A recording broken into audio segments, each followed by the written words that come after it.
একটা প্রশ্ন যেটা হাজারো রাতের ঘুম কেড়ে নিয়েছে, একটা প্রশ্ন যেটা বুকের ভেতর নিঃশব্দে চিৎকার করে, একটা প্রশ্ন যেটা ভালো মানুষকে ভেঙে দেয় অজস্র টুকরোয়। ভালো মানুষ কষ্ট কেন পায়? সে কি পাপ করেছে, নাকি ঈশ্বর তাকে সবচেয়ে বেশি ভালোবাসেন বলে বারবার পরীক্ষা নেন?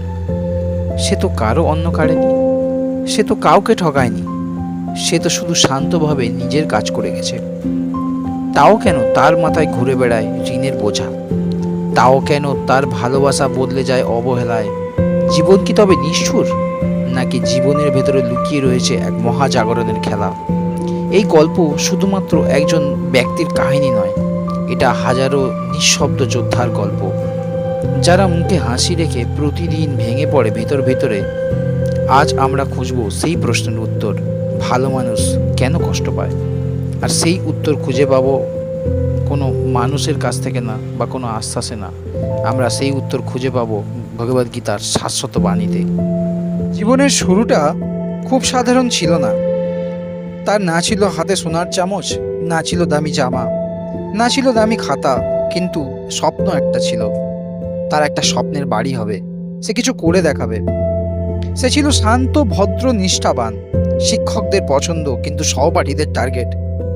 সহপাঠীরা বলতো, আরে গরিবের ছেলে, তোর সাথে কে বন্ধুত্ব করবে? বইয়ের পাতায় সে যতই ডুবে থাক না কেন, ক্ষুধা তো আর চাপা থাকে না। ঘরে ফিরলে মা হাসি মুখে থাকলেও থালায় মাঝে মধ্যে কিছু থাকতো না। সেসব দিনগুলোতে এসে ভাবতো, ভালো থেকে কি লাভ? ভালো তো কেউই বুঝতে পারে না। তারপর একদিন চাপের পাহাড় ভেঙে পড়ল তার মাথার ওপর। পরিবারের দেনা বেড়েছে, স্কুলের ফি বাকি, কলেজে ভর্তির স্বপ্ন হঠাৎ থেমে গেল। এইচএসের পর তার বইগুলো সে একটা পুরনো ট্রাঙ্কে তুলে রাখলো। তারপর শুরু হলো তার জীবনের সংগ্রাম। সে বিভিন্ন রকম কাজ করতে শুরু করলো, একদম ছোট থেকে বিভিন্ন রকম কাজ। তার লক্ষ্য একটাই, সংসার কিভাবে বাঁচাবে। কিন্তু কাজ করতে করতে তার প্রবল জেদের বসে সে কম্পিউটার চালানোটা খুব ভালোভাবে শিখে নিল। তারপর অন্যান্য কাজ ছেড়ে দিয়ে সে কম্পিউটারে কাজ করতে লাগলো। এইবার তার যত আইডিয়া বাড়ছে, সে বিভিন্ন রকম কাজের মাধ্যম দিয়ে বেশ কিছু উপার্জন করতে লাগলো, এবং সেই উপার্জনের ফলে সে তার একটা স্বপ্নের বাড়ি বানালো। ক্রমে একটা প্রেম হলো, এবং বছর দুয়েক পরে বিয়েও হলো। বিয়ের কটা বছর খুব ভালো ছিল, যেন স্বপ্নের মতন। দুজন দুজনের সাথে আন্ডারস্ট্যান্ডিং, দুজন দুজনের সাথে একে হাত ধরে একসাথে হাঁটার কথা, সব কিছুই ভেবেছিল। এবং আরও ভেবেছিল যে জীবনটা এবার সাজিয়ে নেবে। যে ঘর ঘামে ভিজিয়ে বানিয়েছিল, এবার আসবে শান্তি। কিন্তু হায়, সময় কি কারোর কথায় চলে? কয়েকদিনের মধ্যেই সব যেন বদলে গেল। শুরু হলো কথা কাটাকাটি, প্রথমে ছোটোখাটো, তারপর অপমান, তারপর চিৎকার। আমার স্ত্রী বলতো, তোমার মা কি করেন সারাদিন? এই ঘরে আমি আর থাকতে পারবো না। আমি চুপ করে শুনতাম। মা বুড়ো হয়ে গেছে, তবুও শাশুড়ির অপমান গিলে নিতেন। বাবা মুখ ফিরিয়ে জানলার দিকে তাকিয়ে থাকতেন। দিনের পর দিন এই চিৎকার। আমার সামনে আমার মা অপমানিত হন, বাবা মুখ নামিয়ে নীরবে থাকেন। আমি কিছুই করতে পারি না। আমার স্ত্রী আমাকে বলতো, তোমার মতন দুর্বল লোকের সাথে বিয়ে করাটাই আমার ভুল ছিল। আমি স্তব্ধ হয়ে যেতাম। এই কি সেই মানুষ যাকে ভালোবেসে ঘরে এনেছিলাম? রাতে বিছানায় আমরা পাশাপাশি শুতাম, কিন্তু মনে হতো আমি যেন 1000 মাইল দূরে আছি। আবার যখন সকালে ঘর থেকে অফিসের জন্য বেরোতাম, তখন দেখতাম স্ত্রীর মুখ গম্ভীর, কখনো দরজাটা ধাক্কা দিয়ে বন্ধ করে দেয়। আমি অফিসে যাই, মাথা ভর্তি টেনশন, কাজেও মন বসে না, মালিকও বকা দেয় প্রচুর। তিনি বলেন, এই কাজের কি স্ট্যান্ডার্ড? মাথা খারাপ হয়ে গেছে নাকি? আমি মাথা নিচু করে দাঁড়িয়ে থাকি। আমার পৃথিবী সব দিক থেকে যেন একসাথে ভেঙে পড়েছে। আমি কাউকে কিচ্ছু বলতে পারি না, কাঁদতেও পারি না। মা বাবার কাছে গেলে ওদের চোখে দুঃখ, আর স্ত্রীর সামনে গেলে কষ্ট। বাইরের মানুষ আমায় অপদার্থ ভাবে, আর আমি কি সত্যিই অপদার্থ? বুকের ভিতর কেমন জানি একটা ভার, যেটা কাউকে বলা যায় না। একটা সময় মনে হলো, ভগবান তুমি কি সব দেখছো? আমি পারছি না। তুমি না হয় আমায় নিয়ে যাও, আমার আর কিচ্ছু বাকি নেই। সেই দুপুরে তাদের মধ্যে ঝগড়া হয়েছিল। সে সব কিছু মনে হচ্ছিল আজ সব শেষ। বাড়ি ফিরতে ইচ্ছা করছে না, বাঁচতেও ইচ্ছা করে না। বুকের ভেতর এমন এক চাপা যন্ত্রণা, যেন কেউ শ্বাসরোধ করে দিচ্ছে ধীরে ধীরে। ঠিক সেই সময় রাস্তার উল্টো দিক থেকে আসছিলেন এক বৃদ্ধ বৈষ্ণব। সাদা ধুতি, কাঁধে ঝোলা ব্যাগ, কপালে তিলক, মুখে শান্তি, চোখে দীপ্তি। তিনি আসছিলেন ভগবানের জন্য মাদুকুরি করতে। বৈষ্ণব এসে তাকে বলল, বাবা, তুমি কি খুব কষ্টে আছো? তোমার চোখ বলে দেয় তুমি অনেক লড়েছো, কিন্তু আজ ভেঙে পড়েছো। বলো কি হয়েছে বাবা? ছেলেটি প্রথমে কিছু বলে না, শুধু তাকিয়ে থাকে। তারপর মাথা নিচু করে বলে, আমি আর পারছি না ঠাকুর। ঘরে শান্তি নেই, বাইরে অপমান, ভালো থেকেও ভালো নেই।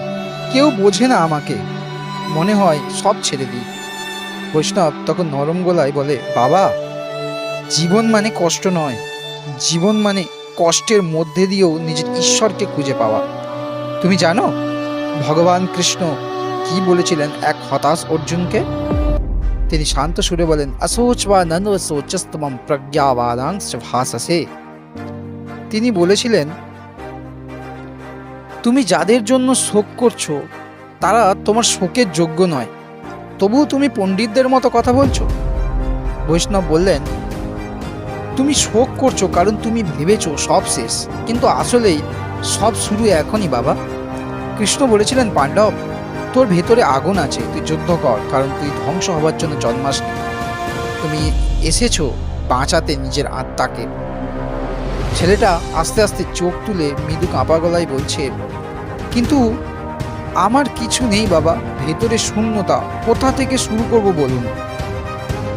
বৈষ্ণব ব্যাগ থেকে একটা বই বার করলো, বলছে, এই দেখো ভগবত গীতা। এটা শুধু ধর্মীয় গ্রন্থ নয়, এটা একটা তোমার অস্ত্র। তোমার আত্মা যখন ভেঙে পড়ে তখন এই বই তোমাকে মনে করিয়ে দেবে তুমি কে। এখানে শত্রুকে জয় করার আগে নিজেকে জয় করার কথা বলা হয়েছে। বৈষ্ণব বইটা তার হাতে তুলে দেন, তখন ছেলেটার চোখ গড়িয়ে জল পড়ছে।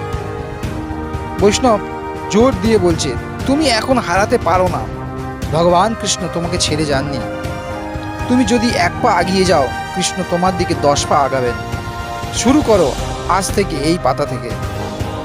ও ভাবে, সেদিন রাস্তায় এক অচেনা বৈষ্ণব আমার হাতে তুলে দিয়েছিলেন ভগবানের অস্ত্র।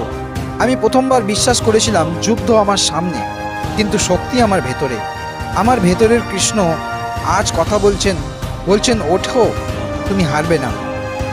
রাত গভীর, বাইরের ঝড় যেন মনের ঝড়কে প্রতিধ্বনিত করছে। সেদিন রাস্তায় বৈষ্ণব ঠাকুরের কাছ থেকে পাওয়া ভগবত গীতা আজ টেবিলের ওপর পড়ে আছে। চোখের জল ভেজা, বুকের ভেতর এক রাস বিষণ্ণতা। ও বইটা হাতে তোলে।